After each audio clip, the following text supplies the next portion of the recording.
Penguin Random House Audio presents Queen of the Damned by Anne Rice. Read by Kate Nelligan and David Purdham. I am the Vampire Lestat, the one with the blonde hair and the gray eyes and the insatiable desire for visibility and fame. You remember. I wanted to be a symbol of evil in a shining century that didn't have any place for the literal evil that I am.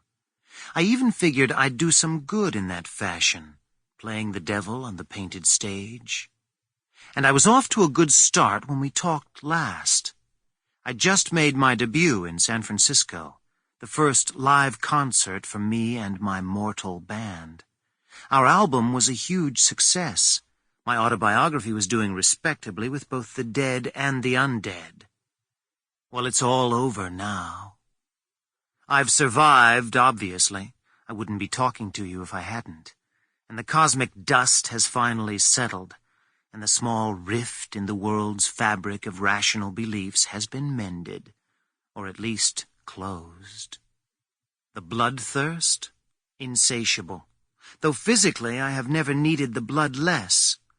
Possibly I could exist now without it altogether.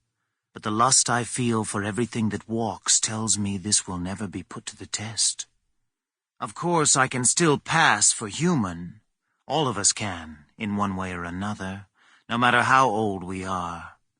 I like slim leather jackets and tight jeans for the disguise now, and a pair of plain black boots which are good for walking on any terrain. But the agony of being invisible among mortals has never been worse for me, greedy monster that I am. That taste of mortal recognition was too seductive. The record albums in the windows, the fans leaping and clapping in front of the stage. Never mind that they didn't believe it. For that moment, we were together. They were calling my name. It was my own kind who took me literally, who decided to punish me for what I had done. After all, I'd told our deepest secrets, things I'd been sworn never to reveal.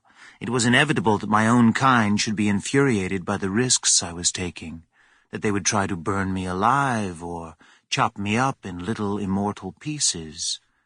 Such a pleasure it was going to be to destroy those who were as evil as I was, to cut down my own image again and again.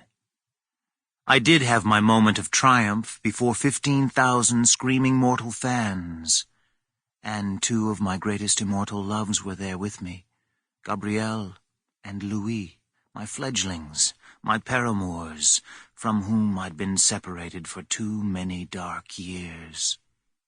And before the night was over, we licked the pesky vampires who tried to punish me for what I was doing.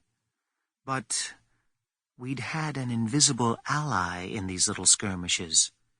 Our enemies burst into flames before they could do us harm.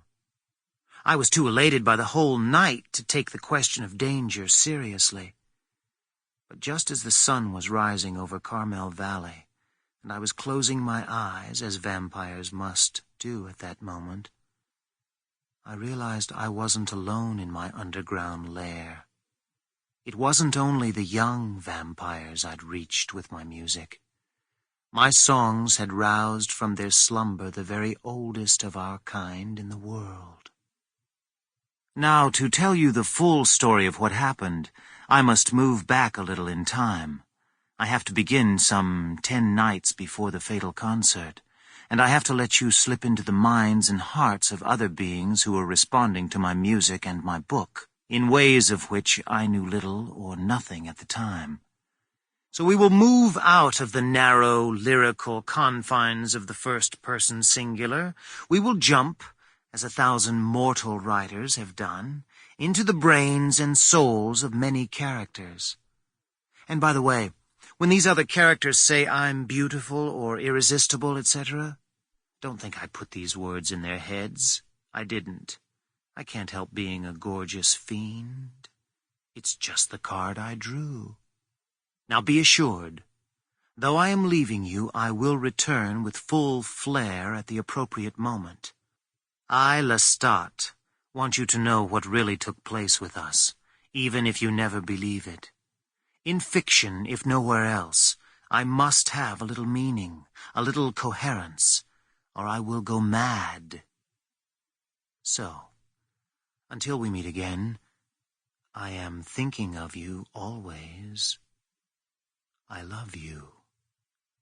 I wish you were here, in my arms. The blonde-haired figure in the red velvet coat stood with his back against the iron street lamp, breathing the fresh wind that came off the mountain. How he loved to watch the energetic human crowd, the clumsy parade of human traffic. But he must go home. He had been in this clean, pastel-colored city long enough. He adjusted the brim of his gray hat against the faint, slanting rain, crossing Castro Street and going swiftly up the wide pavement of Market. He felt good. Human. Then he stopped before the store which sold television sets and radios. The Vampire Lestat was singing on each and every screen, both large and small. "Lestat, you are the damnedest creature." He laughed under his breath at the great concert of gesture and movement. The sound was off, buried in tiny glowing seeds within the equipment. He'd have to search to receive it. But wasn't there a charm to merely watching the antics of the yellow-haired brat prince in merciless silence? The young woman was waiting at the entrance to the darkened store. She had the black plastic videocassette in her hand. "All 12 of them," she said. Fine, dark skin and large, drowsy brown eyes. "They've been playing them on a dozen channels. I caught them all over, actually. Finished dubbing them yesterday afternoon." "You've served me well," he answered. "I thank you." He produced a thick fold of bills. "No big thing," she said. She took the money with a shrug and put it in her pocket.